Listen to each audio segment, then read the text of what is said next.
Hello everyone, I hope all are doing well and healthy. In last class I completed about the blood and today I am going to start with seminal fluids, and in the topic I am starting with semen.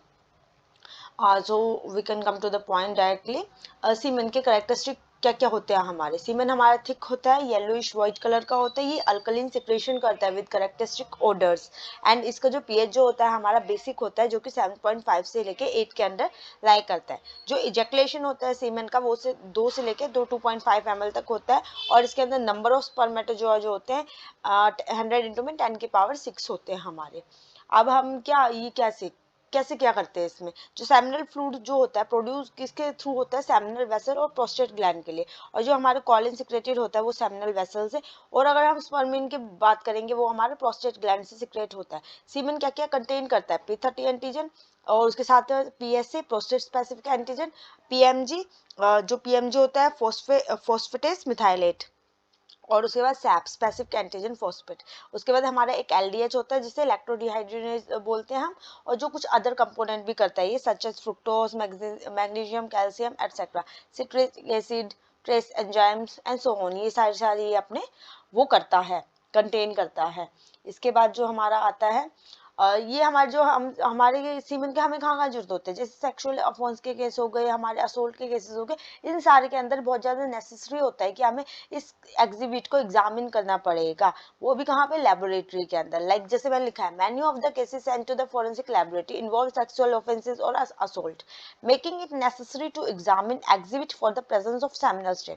बहुत ज्यादा necessary होता है इसको examine करना किसी भी seminal strain को। तो सीमेन स्ट्रेन क्या, ये हमें रेडिली विजिबल हो जाता है किसी भी फैब्रिक पे, क्योंकि ये तो थिक सा होता है तो अलग से पता चल जाता है कि कुछ तो है यहाँ पे, बट समटाइम हम इसको डिफ्रेंशिएट नहीं कर पाते, सलाइवा है या क्या है, कुछ और लिक्विड है, कोई विस्कस सब्सटेंस है, तो उसको भी हमें करना पड़ता है, इसलिए उसकी प्रीलिमिनरी एंड कंफर्मेटरी टेस्ट हमें करने पड़ते हैं। दे एग्जिबिट अ स्टिफ, ये स्टिफ होता है, व्हाइट कलर का होता है, क्रस्टी अपीयरेंस देता है किसी भी फैब्रिक के ऊपर अगर हम सीमेन को देखते हैं।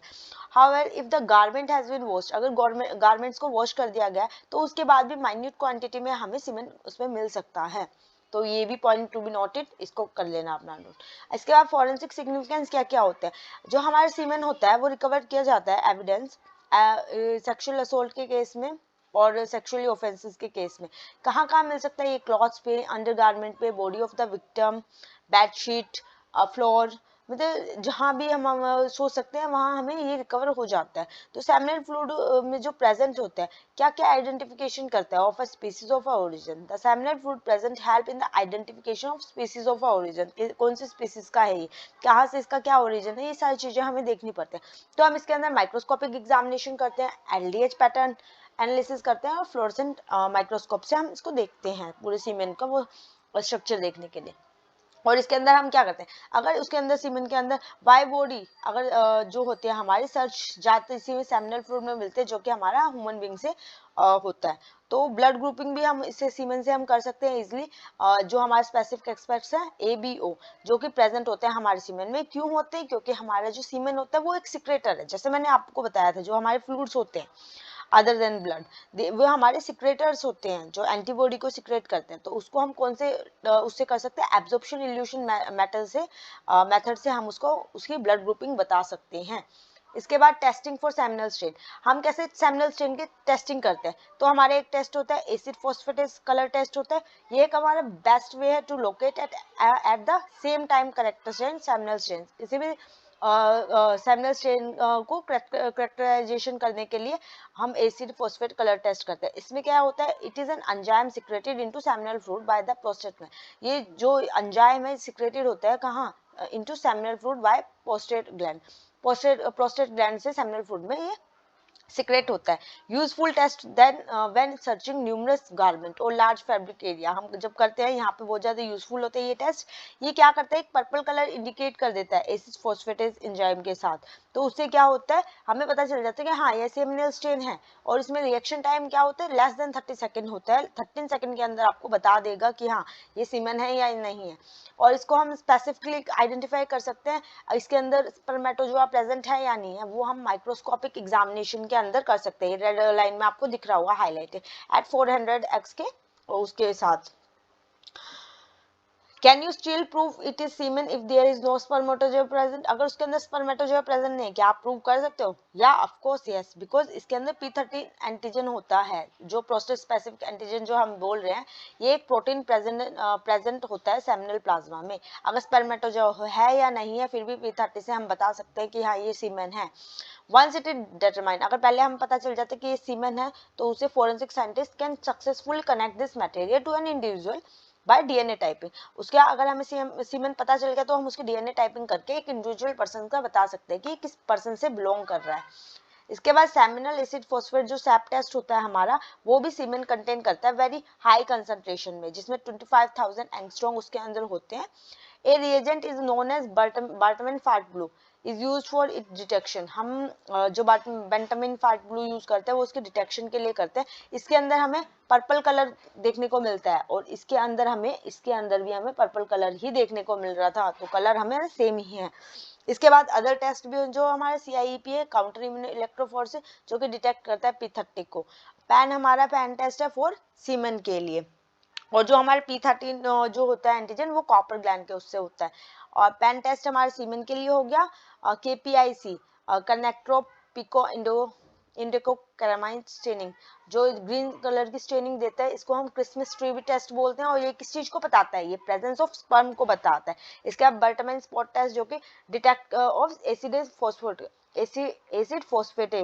एसिड फोस्फेट को बताने के लिए बर्टमैन फैट ब्लू को हम यूज करते हैं। प्यूरिन टेस्ट होता है स्पर्मिन के लिए होता है हमारा। माइक्रोक्रिस्टल क्या बताता है? प्रेजेंस ऑफ स्पर्म, उसमें स्पर्म है या नहीं है। बारबीरू टेस्ट ये क्या दिखा देगा? नीडल शेप स्पर्मिन पिक्रेट हमें शो कर देता है, इसे माइक्रोक्रिस्टल टेस्ट भी हम बोलते हैं। इसके बाद जो हमारी ये चीजें सेक्सुअली असोल्ट एविडेंस कौन कौन से होते हैं हमारे, जो भी सेक्सुअली असोल्ट विक्टिम हुआ है, वो मेडिकल एग्जामिनेशन के अंदर से निकलेगा। जितनी जल्दी हो हम उसे मेडिकल एग्जामिनेशन करवाएंगे, क्योंकि अगर उसको हम टाइम लगाते हैं या लेट करते हैं, तो उसके लिए बहुत ज्यादा टफ हो जाता है कि हमें एविडेंस मिलेंगे या नहीं मिलेंगे। तो हम एज सुन एज पॉसिबल हम करते हैं, इसलिए बोलते हैं ना कि 3 दिन के अंदर हमें मेडिकल टेस्ट कर लेना चाहिए। फिजिकल इंजरी देखते हैं, उसे हम डॉक्यूमेंट करते हैं, कहीं पे थाई पे, हेड पे, हेयर पे, कहीं भी फिजिकल इंजरी है तो हम उसको भी नोट डाउन करते हैं। Specific evidence need to be collected from the victim से हमें जितने कोशिश हो सके उतने स्पेसिफिक नीडेबल हमें एविडेंस लेने चाहिए। इसलिए कहते हैं कि जो भी मेडिकल एग्जामिनर है, वो ज्यादा एक्सपर्ट होना चाहिए, एक्सपीरियंस होना चाहिए उसके पास, कि कैसे उसको एविडेंस कलेक्ट करने पड़ते हैं। The forceful physical contact between victim and assailant may result in a transfer of such physical evidence. अगर forcefully हुआ है कुछ भी, तो victim और assailant के बीच में भी ट्रांसफर हुआ होगा। जैसे कि आपको पता ही है, ट्रांसफर ऑफ एविडेंस हो जाता है हमारा प्रिंसिपल ऑफ लोकार्ड से, कि everything is just transferring their evidence. मतलब अगर हम किसी चीज को छुएंगे तो उससे भी तो हो जाता है। तो यहाँ हम लोकार्ड प्रिंसिपल यूज होता है, तो वही इसलिए हम फिजिकल एविडेंस, ब्लड, सीमेन, हेयर, फाइबर, एनीथिंग अगर ट्रांसफर हुए तो उसको भी हम नोट डाउन कर लेते हैं। इसके बाद all outer and under garment should be carefully removed, हम अच्छे से रिमूव करेंगे उनको और पैक करेंगे सेपरेटली इन पेपर बैग। और प्लास्टिक बैग में नहीं करते। क्यों नहीं करते प्लास्टिक बैग में? जैसे मैंने आपको पहले ही बताया कि अगर प्लास्टिक बैग में करेंगे तो वो उसको बंद होने के बाद ऑक्सीजन वगैरह बंद हो जाएगी, तो उसमें मोल्ड वगैरह ग्रो हो सकते हैं, क्योंकि उसके मॉइस्चराइजेशन की वजह से। इसलिए हम उसे पेपर बैग में करते हैं, जिसमें ब्रीथेबल हो easily. Have victim stand on a double, इसके अंदर क्या करते हैं हम? विक्टिम को double layer of clean paper पे स्टैंड करते हैं, उसके एक एक करके क्लॉथ को, उसके बॉडी पे जितने पीसेस, सारी चीजें हम रिमूव करते हैं। उसका टाइम और प्लेस भी हम नोट डाउन करते रहते हैं।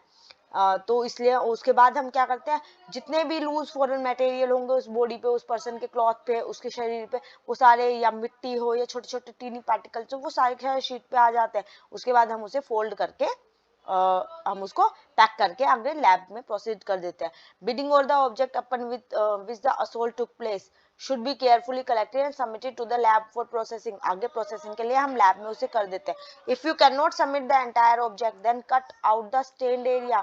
कई बार क्या होता है, हम पूरी पूरी बेडशीट, किसी गद्दे पे स्टेन है तो पूरा गद्दा नहीं भेज सकते, कोई मैट्रेस नहीं भेज सकते, हम उतना पोर्शन उसको काट के उसका उतना हम क्या करते हैं, उसको स्टेन को, एरिया को कट करके हम सबमिट कर सकते हैं। या फिर क्या नाम है, अगर किसी फ्लोर पे है तो वहां से हम उठा के भी भेज सकते हैं स्टेन्स को। तो ऐसे हम करते हैं। उसके साथ साथ हमें सबस्ट्रेट कंट्रोल भी भेजना पड़ता है, उसके आसपास का area. All evidence is handled using gloves and wear mask, हम सारे के सारे जो एविडेंस है क्या नाम है ग्लव्स और वेयरिंग मास्क वगैरह पहन के ही कलेक्ट करते हैं, क्योंकि अगर हम एविडेंस कलेक्ट करते समय थोड़ा बहुत कुछ बोल रहे हैं, किसी से कुछ पूछ रहे हैं, तो हमारा भी डीएनए उसके ऊपर मिक्स हो सकता है, जिससे ऑल्ट्रेशन हो सकती है, कंटेमिनेट हो सकता है, या फिर हमारी भी चीजें उसमें निकल के आ सकते हैं। इसलिए हम बड़ा ध्यान रखते हैं कि ग्लव्स और वियरिंग मास्क पहनना बहुत जरूरी होता है। तो I hope you liked it my video. I will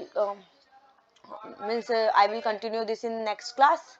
And if you liked my video, and please share with your friends and your loved ones, and like my videos and subscribe this too. And if you want to be connect with me, then just join my Telegram channel for this PPTs. And if you want to communicate via WhatsApp, then you can join my WhatsApp group channel too. Okay, bye.